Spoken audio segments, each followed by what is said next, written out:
Bismillahirrahmanirrahim. Assalamualaikum warahmatullahi wabarakatuh. Waalaikumsalam warahmatullahi wabarakatuh.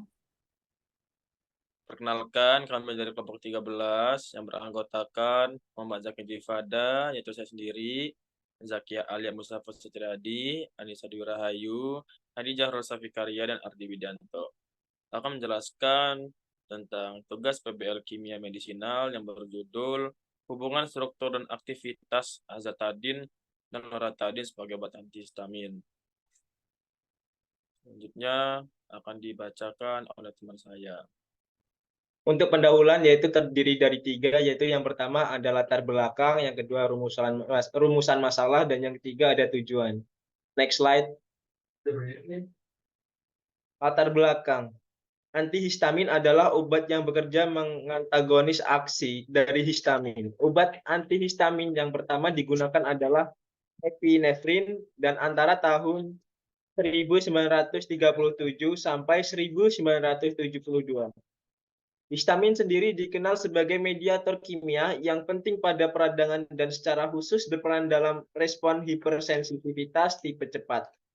Antihistamin penghambat reseptor HI generasi 1 melewati sawar darah otak dengan cepat dan menghambat reseptor HI di otak lebih dari 80%. Next slide. Rumusan masalah. Yang pertama, apa yang dimaksud dengan obat azatadin dan loratadin? 2. Sifat fisikokimia dan struktur zat kimia apa saja yang terdapat dalam obat azatadin dan loratadin? 3. Bagaimana cara kita dalam mengindikasi obat azatadin dan loratadin? 4. Bagaimana cara penggunaan dan tata laksana dalam menggunakan obat alergi?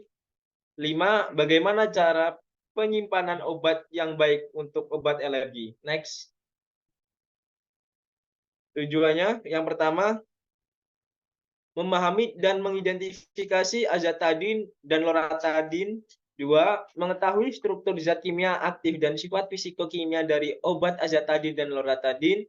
3. Memahami cara mengindikasi kegunaan obat azatadin dan loratadin. Next. Yang keempat, mengetahui bagaimana cara penanganan dan tata laksana alergi. Yang kelima, mengetahui dan memahami bentuk sediaan dan cara penyimpanan. Dan yang keenam, mengetahui hubungan struktur dan aktivitas obat. Next. Untuk selanjutnya akan dijelaskan oleh rekan saya. Baik, di dalam isi terdapat 7 hal yang akan dibahas. Yang pertama yaitu azatadin dan loratadin. Yang kedua, struktur kimia zat aktif dan sifat fisikokimia. Yang ketiga ada indikasi kegunaan obat. Yang keempat, cara penggunaan obat. Yang kelima, cara penyimpanan. Yang keenam, bentuk sediaan. Dan yang ketujuh, hubungan struktur dan aktivitas obat. Next. Baik, yang pertama ada azatadin dan loratadin, yaitu azatadin adalah antihitamin yang efektif yang diketahui menghasilkan efek samping sedasi dan antikolinergik. Azatadin maleat adalah antihitamin yang relatif baru, sekitar tahun 1974, dengan aktivitas antikolinergik dan antiserotonin yang dilaporkan memiliki efek jangka panjang dengan peningkatan potensi yang cukup besar dibandingkan sipropheptadin dan klorofenin. Yang selanjutnya yaitu loratadin merupakan antihistamin generasi kedua, derivat klor dari azatadin, tanpa efek sedatif maupun antikolinergis pada dosis biasa. Loratadin dapat digunakan untuk mengobati gejala alergi seperti mata yang berair atau gatal, urtikaria kronis, dan bersin-bersin. Loratadin juga mencegah simptom yang disebabkan oleh aktivitas histamin pada kapiler, otot halus bronkus, otot halus GI seperti vasodilatasi, peningkatan permeabilitas kapiler, kontriksi bronkus, kontraksi otot GI, dan lain-lain. Next. Selanjutnya ada struktur kimia dan sifat fisika kimia obat. struktur kimianya dapat kita lihat di samping. Penjelasannya adalah azatadin memiliki rumus molekul C2OH 22N2 dan merupakan benzo dalam kurung 5,6 tutup kurung siklohepta dalam kurung 1,2 B tutup kurung piridin yang memiliki gugus 1 metilperidin 4 ilidena pada posisi 11. Next. Struktur kimia dan sifat fisika kimia obatnya. Struktur kimianya dapat dilihat di samping. Penjelasannya, loratadin mempunyai rumus molekul C22H23CIN202 dengan struktur kimia yaitu etil 4,8 dalam kurung kloro 5,6 dihidro 11H benzoat dalam kurung 5,6 siklohepta dalam kurung 1,2 B piridin 11 iledena tutup kurung 1 piperidin karbosilat. Next. Selanjutnya akan dijelaskan oleh rekan saya. Baik, selanjutnya sifat fisika kimia obat. Azatadin memiliki sifat yang kurang polar dan lebih basah jika dibandingkan dengan loratadin. Pemeriannya ada serbuk putih sampai krem muda, tidak berbau, melebur pada suhu lebih kurang 153 derajat. Kemudian azatadin mudah larut dalam air, dalam etanol, dalam kloroform, dan juga dalam metanol. Praktis tidak larut dalam benzen dan dalam etan. Kemudian untuk loratadin merupakan obat golongan non-sedatif antihistamin yang memiliki rasa pahit. Organoleptis loratadin berupa serbuk putih tulang yang tidak larut dalam air, tetapi mudah larut dalam toluen, aseton, dan kloroform. Kelarutan yang rendah ini potensinya menyebabkan penurunan efek farmakologisnya yang berakibat turun khasiat obat. Next. Indikasi kegunaan obat. Yang pertama, alergi. Alergi adalah reaksi berlebihan hipersensitif dari sistem kekebalan tubuh manusia terhadap benda tertentu yang seharusnya tidak menimbulkan reaksi di tubuh orang lain. Sistem imun akan mengeluarkan reaksi karena dianggap berbahaya bagi tubuh. Reaksi alergi yang muncul pada setiap orang berbeda-beda, dari reaksi yang ringan seperti bersin-bersin hingga reaksi yang berat, yaitu anafilaksis. Reaksi alergi yang muncul juga tergantung dengan jenis alergennya. Tanda dan gejala alergi. Reaksi alergi bisa bersifat ringan atau berat. Kebanyakan reaksi terdiri dari mata berair, mata terasa gatal, dan terkadang bersin. Pada reaksi yang ekstrim, bisa terjadi gangguan pernafasan, kelainan fungsi jantung, dan tekanan darah yang sangat rendah, menyebabkan shock juga. Reaksi jenis ini disebut anafilaksis.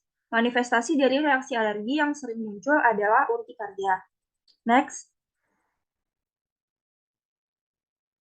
Diagnosis. Diagnosis alergi seperti alergi makanan memerlukan gabungan dari anamnesis, pemeriksaan fisik, dan juga pemeriksaan penunjang. Kemudian tata laksana alergi dapat berupa farmakoterapi dan juga non-farmakoterapi. Next. Cara penggunaan obat. Yang pertama ada penggunaan azatadin yang dibagi menjadi dua, yaitu untuk rinitis alergi dan juga untuk urtikaria. Untuk rinitis alergi, pada remaja, dewasa, dan geriatri, 10 mg per oral setiap harinya atau 5 mg 2 kali sehari, namun tidak lebih dari 10 mg per 24 jam. Pada pediatri, usia 2 hingga 5 tahun, 5 mg per oral setiap harinya, dan di atas 6 tahun, 10 mg per oral setiap harinya. Formulasi ODT tidak dianjurkan untuk anak kecil. Selanjutnya untuk urtikaria. Pada remaja, dewasa, dan geriatri, 10 mg per oral setiap harinya. Umumnya dosis tidak melebihi 10 mg per 24 jam. Namun beberapa pasien mungkin mendapatkan manfaat dari dosis yang lebih tinggi. Dokter harus mempertimbangkan antara risiko dan juga manfaatnya. Pada pediatri, di atas 6 tahun, 10 mg per oral setiap harinya sesuai kebutuhan. Dosis disesuaikan oleh pasien dimulai dari 5 mg per oral setiap hari hingga 10 mg per oral setiap harinya. Next. Untuk selanjutnya akan dibacakan oleh rekan saya. Oke, yang selanjutnya yaitu cara penyimpanan. Nah, cara penyimpanan dari loratadin sendiri yaitu harus di tempat yang sejuk, kemudian kering, dan pada suhu antara 68 hingga 77 derajat Fahrenheit. Nah, kemudian penyimpanan dari loratadin sendiri itu harus dijauhkan dari jangkauan anak-anak dan simpan di dalam wadah tertutup pada suhu ruangan dan jauhkan dari panas, lembab, dan cahaya sinar matahari langsung. Kemudian jauhkan dari titik beku dan jangan menyimpan obat yang sudah kadaluarsa atau obat yang tidak diperlukan lagi. Next. Selanjutnya ada bentuk sediaan obat. Nah, untuk sediaan azatadin itu dapat berupa tablet oral yang dikonsumsi untuk anak di atas 4 tahun. Karena untuk penggunaan loratadin untuk anak di bawah umur 4 tahun itu tidak dianjurkan. Kemudian untuk bentuk sediaan dari loratadin itu dapat berupa sirup dan juga tablet. Namun umumnya masyarakat lebih menyukai dalam bentuk sirup karena dinilai lebih mudah untuk dikonsumsi dan aman juga untuk pengaturan dosis pada anak. Tetapi penggunaan loratadin itu biasanya digunakan saat dibutuhkan saja, dalam artian ketika sudah merasa gejalanya membaik, maka penggunaan akan dihentikan walaupun obat belum habis. Nah, hal tersebut yang menyebabkan kecenderungan menyimpan obat dalam sediaan sirup. Next. Nah, selanjutnya ada hubungan struktur dan aktivitas obat. Nah, yang pertama adalah gugus karboksimetil ester. Nah, loratadin ini memiliki gugus karboksimetil ester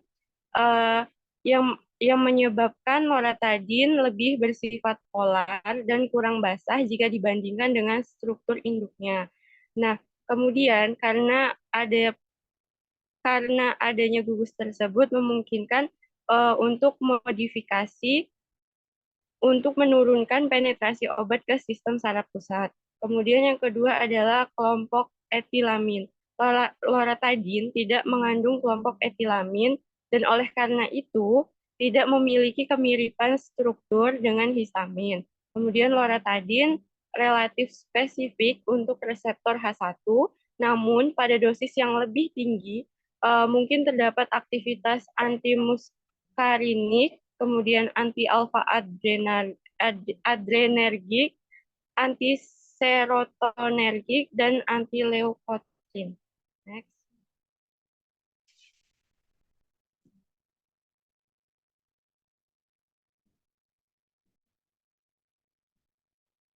Nah, berikut merupakan perbandingan antara struktur siproheptadin, azatadin, dan loratadin.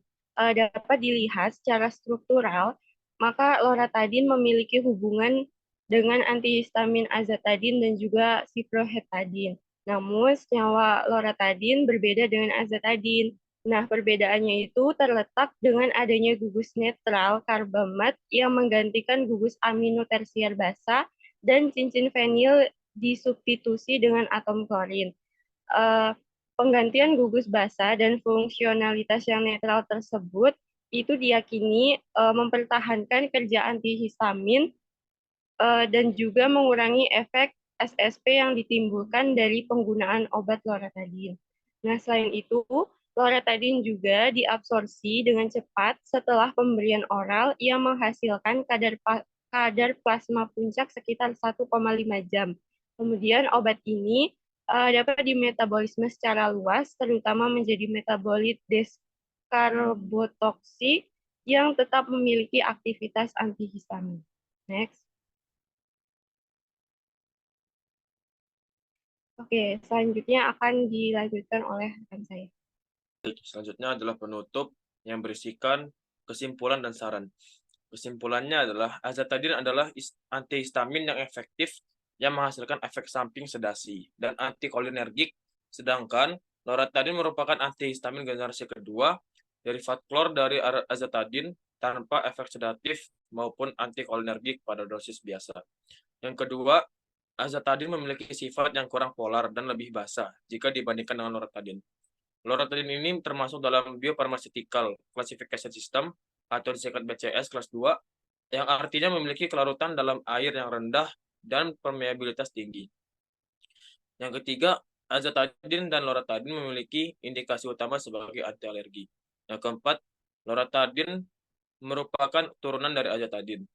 Strukturnya mirip dengan antidepresan trisiklik, yang secara struktural, loratadin memiliki hubungan dengan antihistamin azatadin dan ciprofloxacin. Selanjutnya ada saran.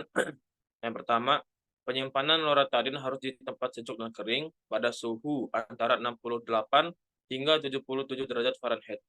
Yang kedua, tata laksana farmakoterapi alergi yang dapat dilakukan antara lain pemberian kortikosteroid, imunoterapi, antihistamin, dan obat-obat simptomatik sesuai dengan gejala khas alergi yang terjadi. Pemberian antihistamin, khususnya antihistamin generasi pertama, harus dihindari, terutama pada lansia, karena obat-obat ini dapat melewati sawar darah otak dan menyebabkan efek samping pada susunan saraf pusat. Selanjutnya adalah referensi yang kami pakai. Baik, alhamdulillahirrahmanirrahim. Kurang lebih itu yang dapat kami sampaikan. Kepada Allah kami mohon ampun. Jika ada salah kami mohon maaf. Wassalamualaikum warahmatullahi wabarakatuh.